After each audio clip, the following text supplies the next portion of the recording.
couple of verses that have really encouraged me work through feelings of guilt and condemnation. And the first is 1 John chapter 3, verses 19 to 20.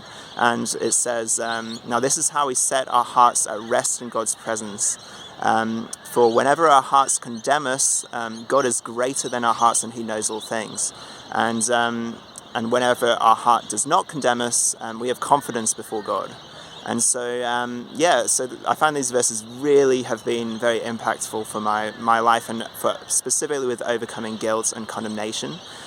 Because the reason that these verses are so helpful is it really suggests that whenever you are feeling very heavy, very burdened, very condemned, those feelings, God is greater than that. God's greater than our heart.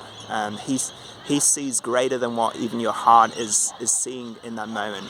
And I just found that such an encouragement that my heart, and even though it feels very real, it's not true. It's not got the final say.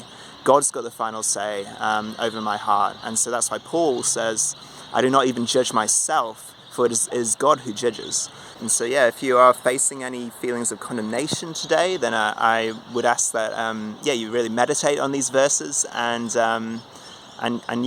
also I do have a song that I've just released which is very much focused on finding God even when he feels distant, and even when we feel very guilty or very like we've really failed him, that he is faithful. And so you can check out that song. It's called Always Will. It's on my Facebook page, it's on Spotify, it's on I've got the link on one of my YouTube shorts, so be sure to check that out as well. And tune in next time for another Tommy Truths.